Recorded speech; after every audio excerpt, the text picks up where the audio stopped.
sign on, and then we'll get started. Just give it another minute or two while participants log in.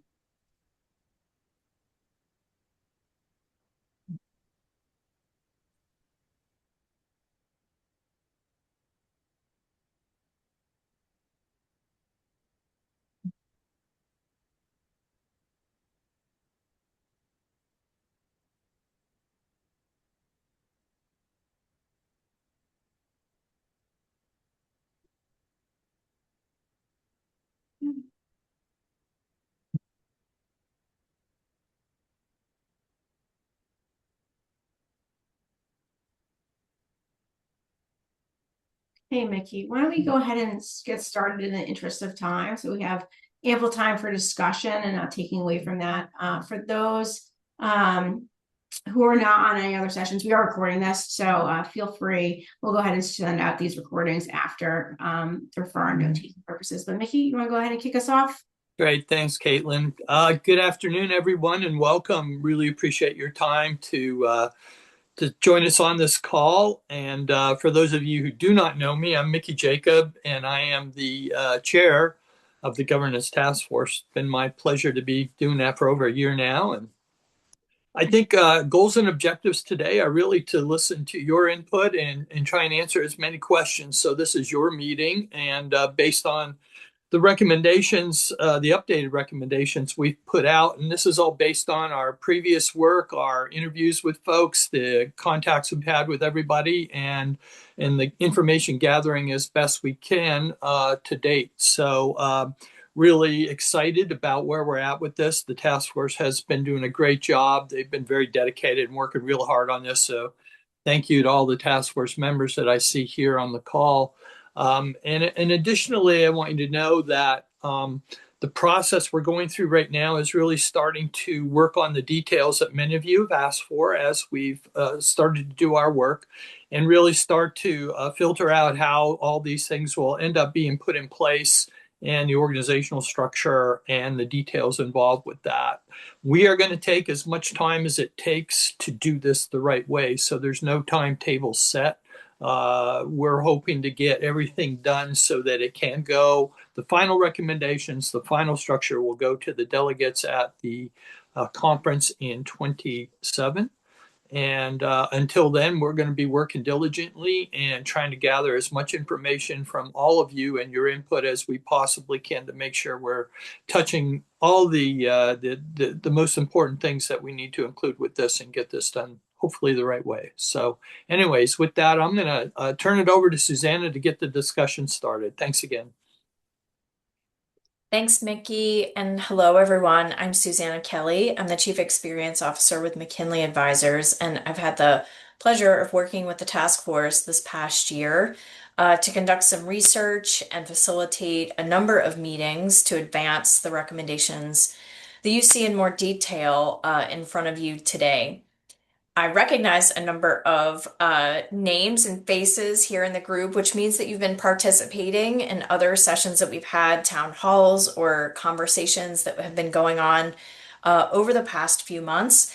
And what you see here today are more detailed recommendations than what we've shared in the past. These are both an evolution of the work that's been going on with the task force, as well as in response to feedback that we've been getting through all of these different channels where we've been collecting feedback. So I'll try to guide you through the conversation today as we focus specifically on the board committee portion of recommendations. But if you have other suggestions or other things that pop up, please feel free to add them to the chat. I know that there are a number of sessions going on this week, and you may be like, oh gosh, I really wanted to participate in that other session, but I have a conflict. That's okay. We will welcome your feedback here, get it in the chat, and we'll make sure that we capture that. But as I mentioned today, we're really focused on board committees. And so just at a high level, you see more detailed information provided in the document that Kathleen has put into the chat. This was also shared in advance of the call. If you have trouble accessing it, just let us know. What we are sharing here today are some more specific criteria and committee accountability frameworks, as well as refinement of the recommendations of some of the changes that were proposed by the task force for board committees, the Candidate Development Committee, Cicada, EQFA, and the Strategic Planning Committee in particular are areas we're going to focus on. So just to get us started, I want to draw your attention to EQFA. In the original, say, set of recommendations that went forward in the town halls that happened earlier this year, it was recommended that EQFA transition to being a knowledge community. And we got some feedback on that in regard to their role and alignment with the Institute's strategic priorities. From that, we have three options that are on the table for discussion that we wanted to talk with you about and get your input on. One of the things that I'll just say has become clearer to me in the conversations we've had the past few months is the role of the board committee. And you see that in the document spelled out more specifically. So when you think about board committees, they really follow a couple of functions. One is a fiduciary or a governance responsibility, like the Finance and Audit Committee, the Secretary's Advisory Committee. We're probably all familiar with those committees, both at AIA and in other associations that we might be involved with. They're pretty standard governance groups. There's another role, though, for a board committee, and that is one of institute-wide coordination, and the AIA being a large and expansive professional society that's federated, so you have multiple levels as well. That requires a different approach, and so this idea of coordinating across groups was an important thing for us to call out and highlight as the role of a board committee. So again, back to EQFA, some options on the table. Transitioning to a KC is still on the table, although I think it's worth discussion and debate. Definitely not the only option here because there's an alternative, two alternatives. One is to retain a hybrid role where there would be advisory responsibilities outside of the formal committee structure. And then the other would be to change the charge of the committee to be more focused on that, that coordination level of activity. Now, this, of course, brings up the question of, well, how would that work? Well, much like Cicada does now, where there are established sustainability committees across the Institute, there aren't established equity committees across the Institute. So we would need to flesh this out a little bit more to think deeply actually about how committees within the Institute are addressing equity as part of their core responsibilities. Could be an exciting thing actually to think about. So I just high-level overview of those options, would love to get your feedback and thoughts on how you think this sits as a board committee.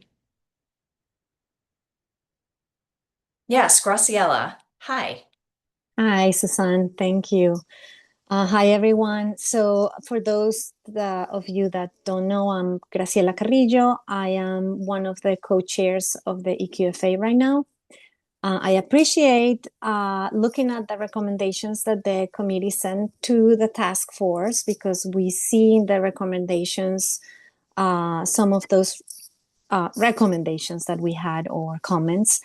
And personally, I think option C works better for EQFA, and here are the reasons that I think it would work better. I think it's really important to maintain that direct advisory and connection to the board, not only because of what we're living these days with equity matters across the nation, but also because it's part of the strategic goals of the organization. So I think it's really important to maintain that. I understand that EQFA over the past few years have been putting together initiatives. That's not the charge of a board committee. But if the EQFA continues as a board committee, then we could look into creating an equity members group at the KC level, where that equity KC group will be charged of creating these initiatives or continuing with the different initiatives that EQFA has been produced and revised over the years. And then EQFA will review and coordinate that work. I think EQFA right now is doing some of that is proposing option C.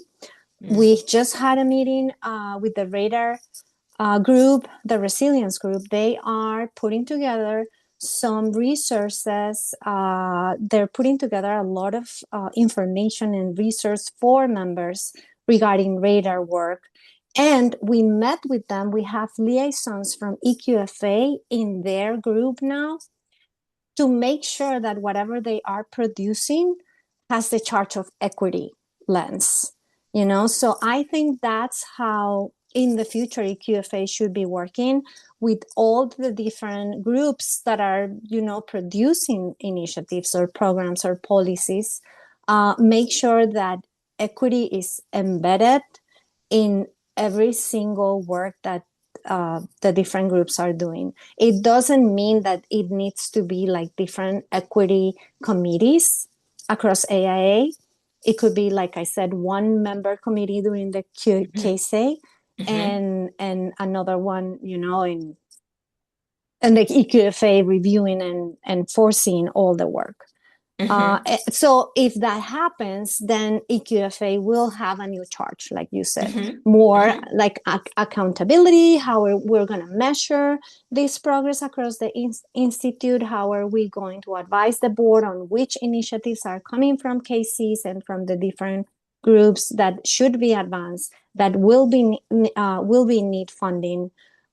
So that's in summary what I think, and I don't want to take all the time with my opinion. I know we have several members here from the EQFA group, and I want to give them the opportunity to also speak. Thank you. Thank you. Thank you so much for your insights. That was really helpful. Raya, what are your thoughts? Oh, yep. No, you're muted.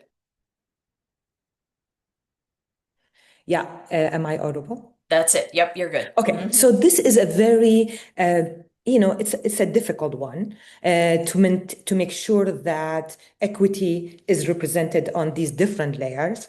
So I would tell you how I thought about it, and you guys feel free to push back. But like I saw it as like it has to sit in different layers. Okay, with clear ownership and accountability at each, call it layer level. I'm being careful about how to use the word. But like if you ask me, it needs to be in CAF, which is knowledge, because equity here is evidence, insight, which is all important, which is the research on disparities, case studies, policy implications. These are all important in terms of knowledge. And what I see as an output is what do we know? What needs to change? What we know and what we need to change. So that's for me is knowledge. And then voice, I see it in council for voice, because equity is also about who is represented, who is at the table, whose concerns are raised. So the output would be what members are asking for, right? So that's two. So first I'm saying it's knowledge, CAF, and it's council, voice. And in terms of committees, it's about execution, right? Equity here, how work is getting done, which is built into, I believe, probably, and push back, please, if I'm wrong about how I am looking at this. It's about strategic planning, of course, candidate development, advocacy. I would believe that's where it belongs in committee. And it's included in deliverables, metrics, and basically the output is what really changes in practice, the outcome. You would hope that that's what you get out of it.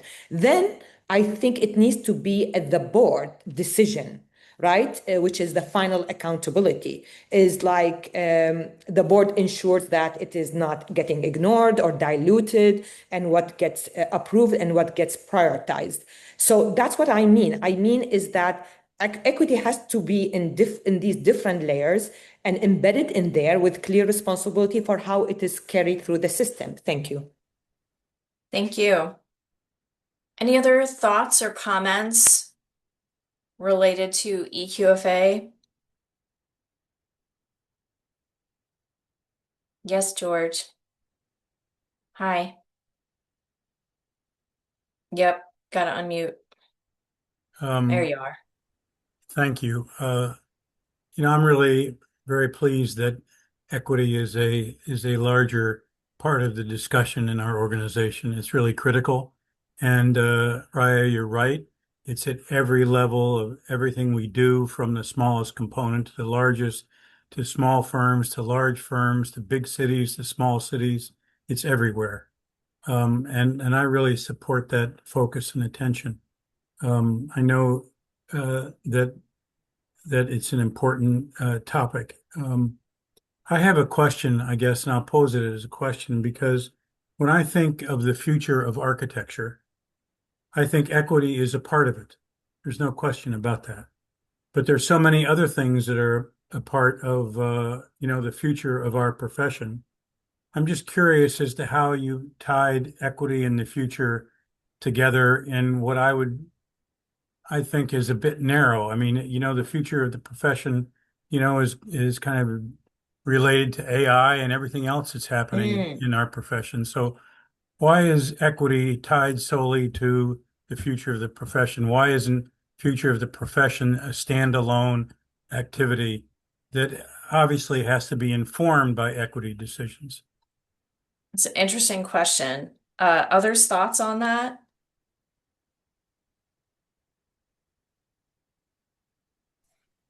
I think Could somebody explain perhaps how this ECFA came about, EQFA? Juan, were you going to chime in there? yes. My name is Juan Ricardes. I'm a member of AQFA. I think looking at the history of the committee, there were several names from the inception. And I think at the point when this particular name was instated, I think it was just to perhaps create a inflex point of how it used to be and how we want to be in the future regards to inclusion and equity.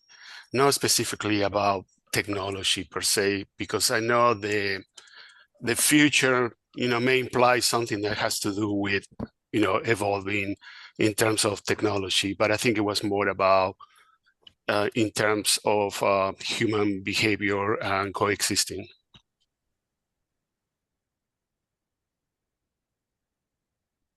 Thanks for that background. Daniel, you had your hand raised. Yeah, hi. Hi. Hello, everyone. Thank you. I'm also a new committee member to EQFA, and for me, uh, I'm thinking back on Whitney Young's challenge to the profession in 1968, and we have made progress in this profession, but look at the demographics. We still have a lot of work to do. We're at 25, 28% women in the profession. We are at under at 2% Black Americans. We are 7% Latinos. And so the challenges continue. But I think these demographics really speak to the continued work that we have to keep doing. And I truly appreciate the governance task force members and staff reaching out and coming to meet with the EKIF committee to discuss what options were at the table. And just I think that equity is not a siloed issue, and we have to figure out how to keep it foundational to the profession and embedded in board deliberations. Currently, I think EQFA has a position where it has visibility and influence. And so this is a core concern that by moving it to a knowledge community that risks diminishing this. And so I think it is worthwhile, continuing this conversation, to think about reframing EQFA's role as a institute-wide coordination of equity integration. Just similar to Cicada, in that sense, it could meet the test of coordinating across the full institute for equity issues. And I'll leave it there with those thoughts. Thank you.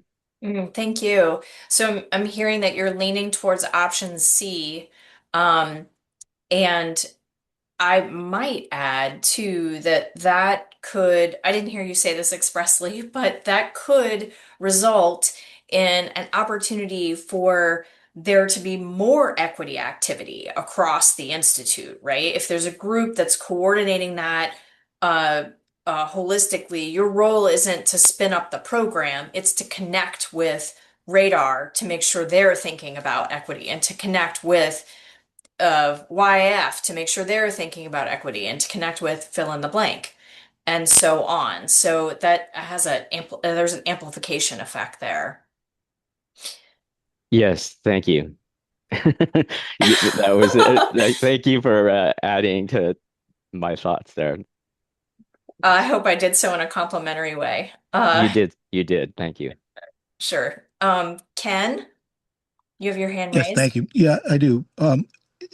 I didn't receive that paper, so I will cast because I respect the people who are in favor of option three. I'll go along with that, but I'm more speaking to a methodology with all this, and I'll go back to a comprehensive plan that I did for the town of Gloucester, Rhode Island, where comprehensive plan, they had 16 elements that were supposed to the state required to speak to. And what happened is everything became so fractured. But working with a 65-member citizens committee, which was half Democratic, half Republican, it was very contentious. We came up with three themes: good government, appropriate economics, and a rural character. So what happened is those three themes were used to define housing, economic development, land use, whatnot, and vice versa. So instead of just having all these little separate items addressing housing or economic development, everything was kind of pulled together because everything spoke to those three themes. So the three themes that we have are in our strategic plan, and we have another four with PACE. The practice, advocacy, climate leadership, and equity. So if every AI committee would adopt, speak to their initiatives, what they're doing, their purpose, according to the strategic plan and PACE, it would all come together. And hopefully, in the long run, we would not need EQFA because it would be there. Just it'd be part and parcel of everyday life, not only in the institute but in our society. So Yeah, put again, yourself out of business. Yep. so there's a way to pull this all together, and it doesn't just have to be Radar or whatnot. But every AI community now, however they're structured or however they're named, should speak to the strategic plan and PACE, and flip that around and as well, so that there's a consistency and a coordinated layering of all our initiatives. Thank you. Willie? Hi, thank you, Suzanne. Can you hear me well? I can. All right, I'm in the airport in between flights, so I hope you guys can actually hear me. I love what Dan just mentioned in terms of amplifying equity, because I think that based on those percentages, it does require it. And yes, you can actually feel like the future of architecture may be implied in technology, as someone else mentioned before, but I do think that amplifying equity is where it should be. And I feel like option C and reframing EQFA to a more transparent institute-wide coordination I think it would be well justified. Those kind of mandates kind of allow it to be more legible, and those in a measurable way of accountability, and it also parallels cicada, if that's the way you spelled CCADA. So I do feel like that one option actually comes across in a very transparent way. So to Dan's point and also to Graciela's point, I think it really provides a well-rounded, thought-out process. And I thank the government task force for doing this. Thank you. Yes, thank you. And for what it's worth, we heard you loud and clear. I know being in an environment like that, it feels like there's 1,000 things going on around you. That's right. We didn't hear a thing. You were Thank great. you. Thank you. Good. Karen and then Jody. Okay. I'm trying to limit the background noise here. Yeah, I would agree 100% to support option C and reframe the charge of EQFA and possibly change the name. So removing maybe the future of architecture. I do think there are many more international or different goals that we can connect to like we do with Cicada. Perhaps the UN Sustainable Development Goals, things like that, on an international way. And there are a lot of KCs that could be developed. And at AI Minnesota, we have an equity in the built environment committee that focuses on exactly that. There could be an equity in the profession knowledge community where we share what firms are doing with one another. There are just so many opportunities to share what we do in our firms and in our projects with one another, that we don't have an opportunity to now. So yeah. Thank Thanks. you. Hi, I thanks. see in the Oh, sorry. I was just going to highlight that in the chat, Mike Waldinger, who was one of the co-chairs of the Strategic Planning Committee, has posted some of the principles in the new strategic plan.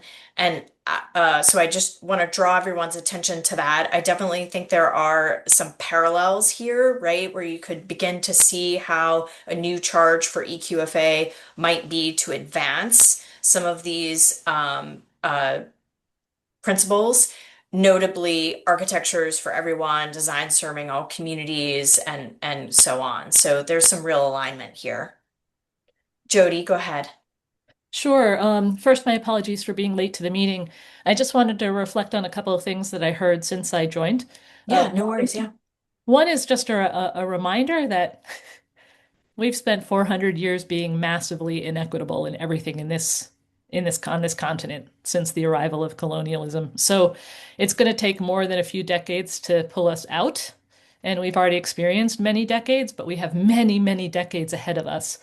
And I just wanted to reflect on the core principles informing everything. I think that's really a good way to go instead of segregating. Separate but equal doesn't really work. That pertains here as well. And then lastly, the idea of putting ourselves out of business. When you think of good business strategies, you develop good business strategy approaches and you do them every month, no matter what, no matter whether business is going well or business isn't going well, because you need to do them every month for the rest of your business life. We will never have an opportunity to stop striving for equitability, ever. So I think we need to train people to think this way as a core principle. And that's what I'm hearing in the conversation, which is really uplifting to me because it should just become how we think, but it's going to take 400 years before we can look back and say we did good work. Thank you so much for those reflections. I personally appreciate that grounding. Thank you. Monica. Good afternoon. I'm Monica Retsky. I'm also a member of the EQFA. And I just want to reinforce a lot of that I heard here. Inequities in our profession is still very ingrained, and we still have a lot of work to do. And I think that's where it's important to keep and expand EQFA responsibilities, and because I think AIA has a big role in increasing the belonging in the profession, not just into our projects, how we design, but for inside in the companies, the office, so professionals feel that they belong to the profession. So we avoid so many talent professionals dropping out of the profession because they don't feel that they belong. And I think that's one major issue. That's why we have so little Latinos and Black architects staying in the profession. Yeah. Thank you for that. Okay, I'm hearing strong leaning towards option C. Thank you so much for all of that feedback. It's very reassuring to know that we've got some alignment. Of course, some refinement to make, but alignment. I want to move us to reflect a little bit on a different committee now, the Candidate Development Committee. This committee exists today, has been a centerpiece of the governance task force dialogue, in particular, how we build the leadership pipeline and ensure that that the diversity of AIA's demographic profile is represented in the candidate slate that comes forward each year. One piece of feedback, significant piece of feedback that we've heard consistently is that small firms, young architects, and associates are not always well represented in those groups. And in that slate of candidates. And one proposal that's come forward is that we designate seats on the Candidate Development Committee for representatives from these 3 member groups to be able to help pull forward and develop leaders that can run for national office. Does this feel like this would be a meaningful change, would give those groups the opportunity to influence the outcomes of who we're seeing in the candidate pool? Of course, we still need qualified candidates, right? I mean, that's a given, but I'm just saying, so we're not just kind of looking at the same old, the same type of people over and over again, that maybe we're kind of broadening the people who are at the table, who are cultivating that leadership pipeline. Reactions to that? Thumbs up? Well, this is Ken. If I could just repeat something I said in the last session. We should be building an organization where architects want to belong to the AIA. And what will happen is that naturally the organization will be an organization that architects will want to lead. So I think that leadership will grow organically. And in my estimation, that again, as I said before, the word leadership it should not be taken in the full means of elected leadership. It should be leadership in terms of knowledge, initiatives, whatnot, relative to strategic council, whatever it's called in this governance thing. But that there should be every individual architect should know that they can run for elected office. And in running for elected office, here are some of the tools that you need, as opposed to belong to this committee, this council, this forum, whatnot. So somebody can bubble up. So somebody could rise to the top organically by their own choosing, by what they see the issues are around us now and in the future. So I think we have to be careful with leadership. A leadership committee, fostering that type of thing is good, but it should not be stuck in the leadership path that we've had traditionally. Yep. Thank you. Pascal, what are your thoughts? Yeah, I think we have to also acknowledge that leading comes from a position of privilege and power.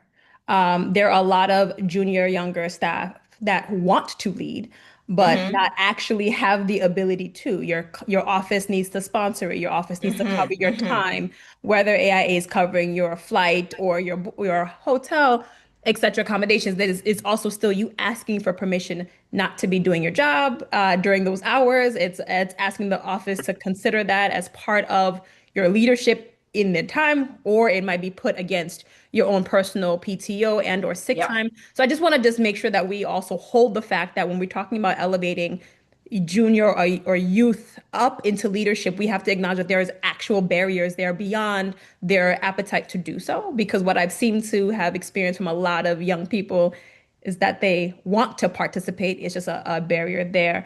The other thing I will say is also making sure that when they are in those places of power, that they're able to have meaningful impact, make sure that they're having their voices heard. Sometimes they're also overspoken on top of, or their comments are kind of disregarded. So we also need to infrastructurally really address listening to, respecting, and accepting some of the feedback, especially since this youth generation's kind of positionings on a lot of things may be very, very, very different from how we grew up or how we understand the profession to be, or even how we move in the profession in that standpoint. So I just wanted to make that point as it relates to kind of creating a seat, which I think is a great idea, because what that's also do is instead, in addition to signaling to our younger up and coming architects that there's a seat for them, but it's also signaling to the firm leadership that there's also a request for them at the table, so that they are also then being conditioned to say, who do I have in my office that I think could be a good fit, and also being being intentional about reaching out to them and saying, hey, I think you should go for this, and the office would kind of support you in that effort and that work. Yeah, thank you for lifting that up. And I love the idea of that responsibility of the firm to support young leaders. I think that's a really important aspect of all of this, and perhaps can be, as you say, sort of a hidden barrier. I want to lift up a comment in the chat here from Rona with some questions about Bonoco and the changes that have been recommended by the task force. We just had a separate call about the KAF, and I won't sort of give you the full download on that, but just as at a high level, we did talk a little bit about this, how the change that's been proposed intended to do a better job of connecting KCs across a spectrum. So right now, Bonoco is a smaller group of leaders. KCs participate in identifying people, but not every knowledge community is represented. We also talked about whether constituency groups should be there, like NAC and YF and small firms. We talked a little bit about other knowledge practice related committees like codes and standards that aren't represented there. So there were a number of different dynamics here. But I do want to acknowledge that by the council and the Knowledge Advisory Forum both have a direct role in advising the board, and they have board seats. So there are 3 seats for knowledge that do not exist today that are proposed in this model. One could argue, we had this debate actually, Caitlin, Mickey, and Kathleen and Allie and I were talking about this just last week of like, well, are the council and the KAF board committees? Are they not board committees? We could debate that. But I think the intention was not to demote them, but rather to expand the opportunity for them to collaborate and for there to be a leadership pathway for folks who are coming through the knowledge track that's different from people who are coming through the traditional component geographic track. Folks who are here from the task force, did I capture that appropriately? Would you add anything to what I summarized there? And Rona, please feel free to ask more questions because I'd love to hear your thoughts. Susanna. Yes, there you are, Susan. I'm sorry I was late. I had another call. No worries. There's 60 people on the screen, so I just didn't see Okay, you. no, You're good. that's okay. I think about what I heard from some of the KCs was they were so appreciative of having other leadership pathways, and that many firms are looking for that kind of opportunity for their staff.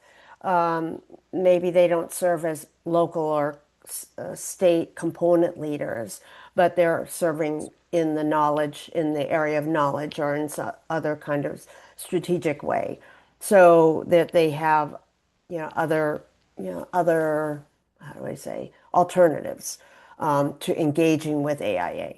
So that's my small Thank addition. you. Thank you for sharing that.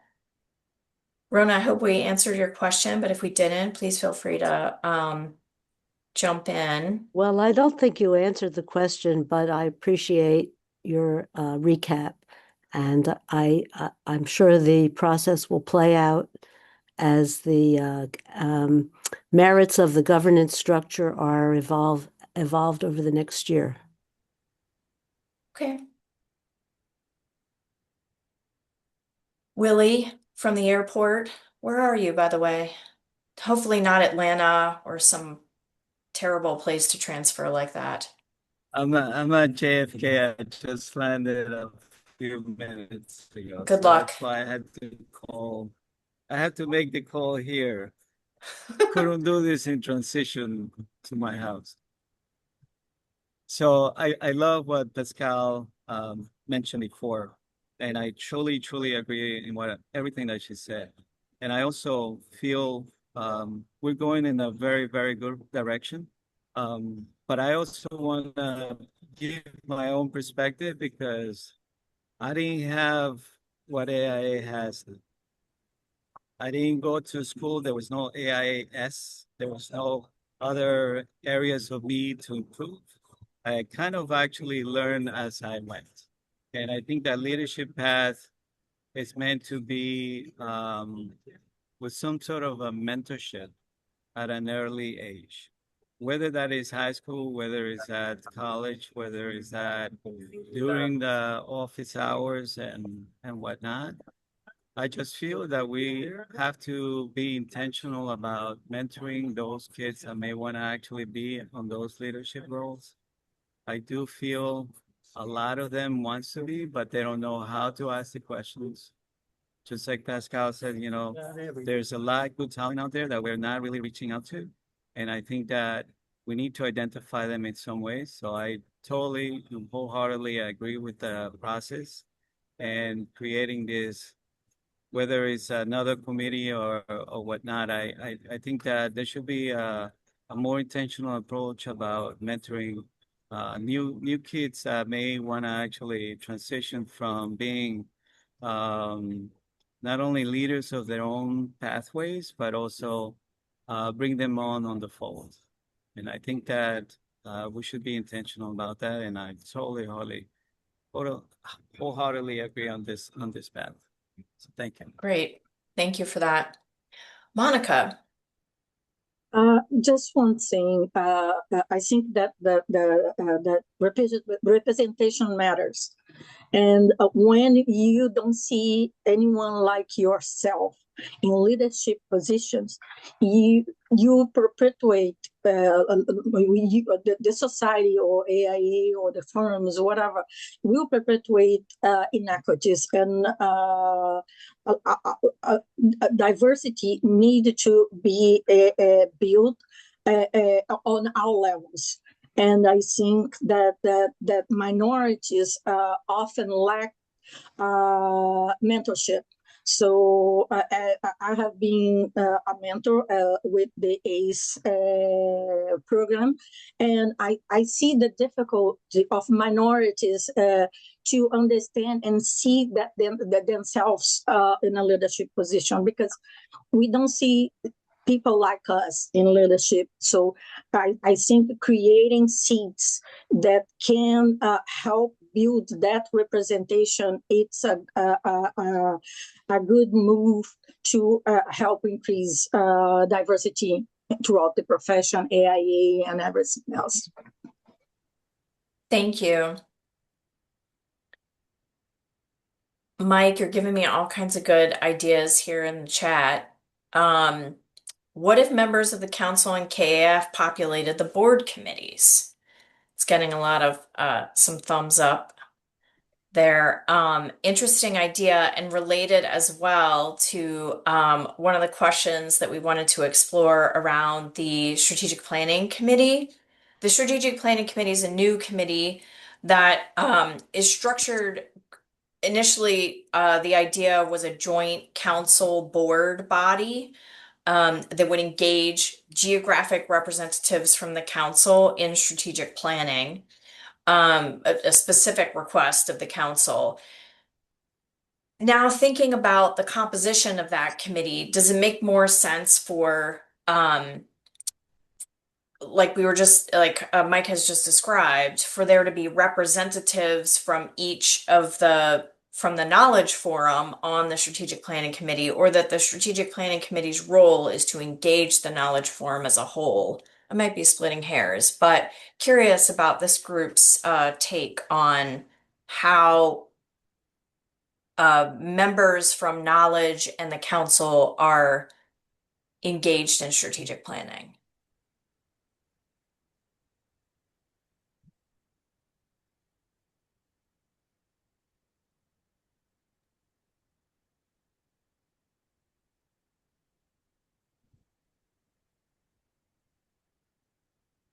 Totally confused everyone. Yeah.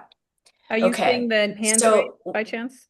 pardon me? Are you seeing the hands that are raised by chance? Oh, I'm Raya- not. I'm so sorry. I did Raya not has her see hand them raised. because you guys have been on the Susanna? left side of my screen. I'm so sorry. No Please feel worries. free to just come off mute. Like, I don't have to recognize you. We're not, I mean, I know it's a big group, but just jump on in. I'm Okay. sorry. No worries. No, just really quickly, just responding to what Monica just shared, and so not technically your prompt. So forgive me there for No the worries.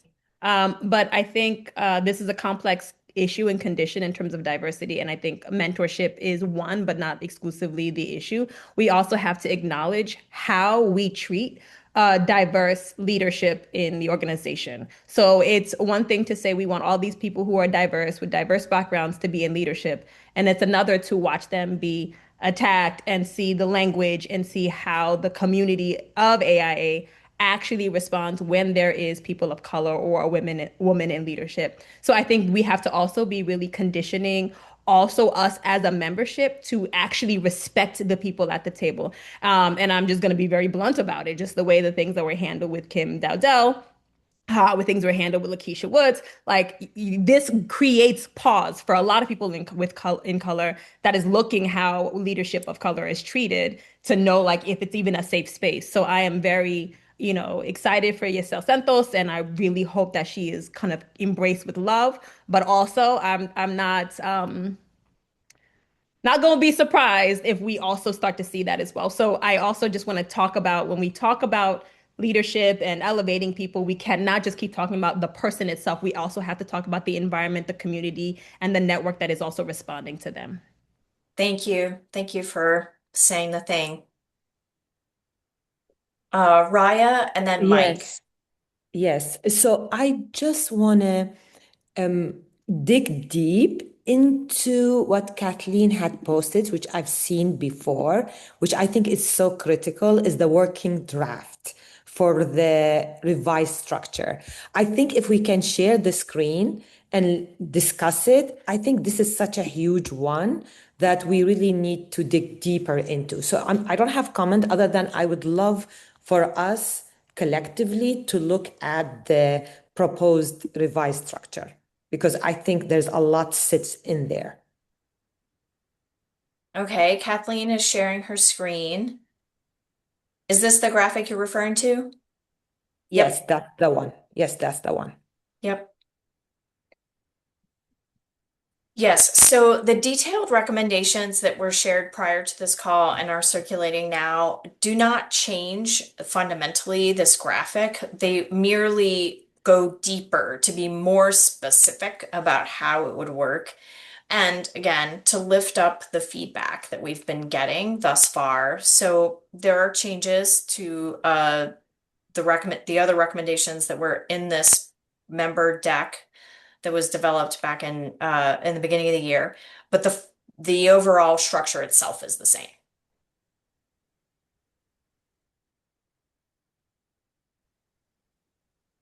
Who can speak to this structure? Who can speak and understand what are the pros and cons of this structure? Anybody can speak to that structure? I'll jump in. This is Mickey.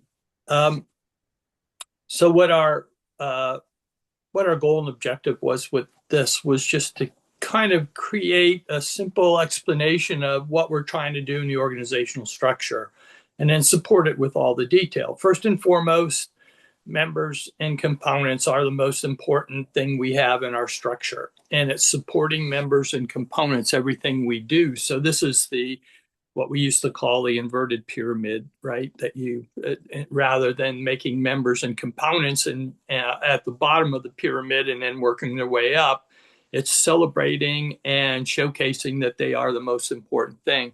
And then looking at opportunities for those members and components to be engaged in leadership, different leadership pathways, whether it's through the council or through the knowledge advisory forums, which should be working together to collaborate on knowledge sharing that can, again, go back up into the component and membership. Everything we do should support that practice of our members and should support the opportunities for each one of our components to be able to utilize that information to share with their membership as well.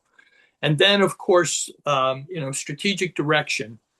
We want to make sure that the input on strategy is throughout the Institute itself, so that all of these entities have the ability to participate in strategic direction. And that's what we're talking about now with the Strategic Planning Committee. And so creating these different areas for participation is really key. Then the board committees spin off of that. And I think it's all about how we see those board committees in order to make sure that that participation is reflective of what our membership is and then connects directly to the board and reporting out to the board, just as the rest of this knowledge and council and staff and CEO and members and components have a direct connection into the board. So the whole ideal is to be able to make sure we have that connection in both ways, so that what's going on in the component network with membership is effectively communicated with the board, and what the board is doing gives them the ability to reach back out directly to specific subject matter expertise or people within the Institute that have that ability to offer information, insight, and knowledge so that the board can make more effective decisions.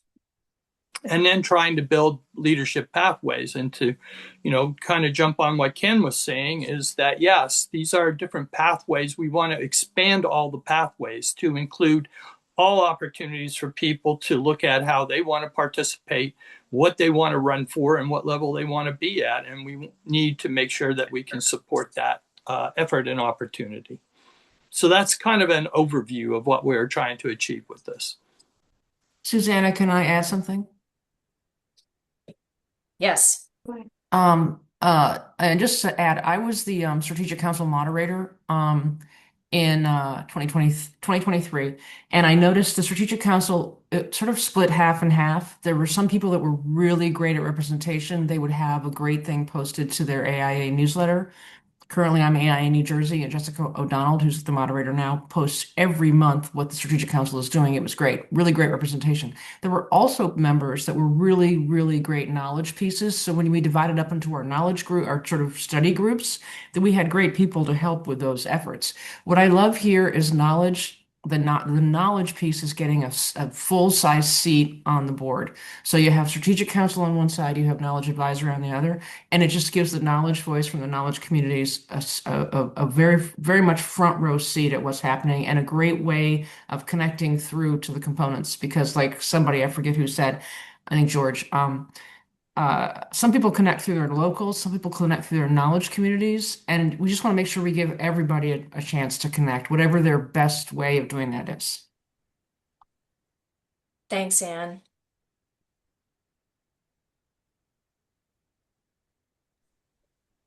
Mike And Waldinger, if I can jump back in, Susanna. Sure, Sarah, sure, I sure. see your comment. And I understand what you're saying, and happy if you want to take a crack at showcasing how a graphic may be improved on that. We're always looking for that as well. So if you have some recommendations, the intent is obviously to be able to get board committees from a wider source of people, to be able to bring their expertise and enthusiasm for leadership as well. So any suggestions you might have with that, we'd love to get them. Mike Waldinger, did you want to chime in? I didn't want to derail the conversation because I think it was really useful, but you asked the question about how active some of the groups were in forming the strategic plan and going forward. I can't answer that question. That's what we're talking about today. But in the very recent history, I can say that of the strategic plan task force, the strategic council was the largest group of persons represented around the table. And I thought that was appropriate. We also had former presidents, no current board members, and that, well, Corey White was a current board member, but going off the board. So, man, then the thing I put in the chat was, it just seems to me, Mickey, you said, take a stab at the graphic. I do think the inverted pyramid is correct, but really its members are at the top, then delegates, then representatives like Strategic Council, knowledge folks, YF, NAC, and the board. So instead of adding seats or creating new bodies that deliberate on things, it just seems more simpler and direct to quote Lin-Manuel Miranda and put everybody in the room where it happens. Right? How about that? Let's make a whole bunch of more rooms. Interesting that you put in delegates as a layer there, Mike. I think that's an overlooked part of the governance structure. And while we're not talking about it today, it will come up in the next session that we have, because there's been quite a lot of discussion and feedback about how individuals are nominated and elected to the board. So based on that feedback, the task force is making some recommendations to send more elections to the delegates.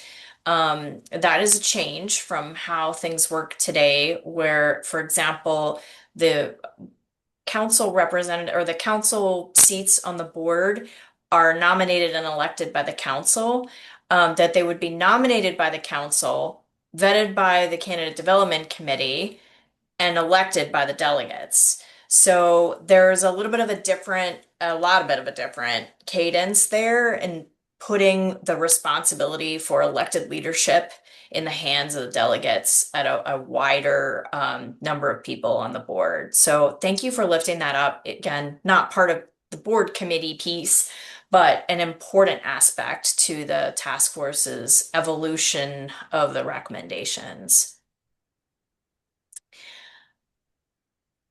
We have just about 2 minutes left. I see Willie's hand is up. Final thoughts from JFK? No, I just want to piggyback on what Mike just mentioned. And it just struck me as the voices that we haven't heard, and just going off from my campaign on running. I think that we need to have presidents and president-elect of all of those chapters that somehow you don't hear about. And just going off to what you just mentioned, Mike, the delegates. The delegates are the ones that actually are enthralled, just like I was from a local chapter that was on staff at one time, and thank God I got out of it. But we just gotta think and actually listen from those people that are actually running those on-staff chapters and those that feel underrepresented. And I think that you will hear maybe some other new ideas out there. And I'll leave it at that. Thank you. Kurt? Hi, everybody. Kurt Wilson I'm from Oregon. I'm a former counselor, and I'm currently on the governance task force and also on the Canada Development Committee. So then I want to just comment on something that you said inadvertently, which is that the Canada Development Committee vets candidates. That's not what the Canada Development Committee is doing now, nor set up to do. The Canada Development Committee is really intended to help grow the pipeline of candidates. We're helping to recruit candidates. We're helping to focus on better leadership training opportunities and mentoring, and we're also providing advice on process-related issues. So I feel like the model of the Canada Development Committee and the Governance Task Force is very consistent with a lot of the comments that we're hearing here, which is to expand the pipeline, expand opportunities, and help fill in the gaps where there may be some problems or challenges for people to find roles of leadership. Thank you for clarifying that, Kurt. That's an important clarification. I did not mean to mislead the Yeah, I group, know. only to say that the Candidate Development Committee plays a supportive role in ensuring a diverse candidate pool. And with that, we are at time. Thank you all so much for your contributions, for the exciting conversation, the chat, and all here throughout the last hour.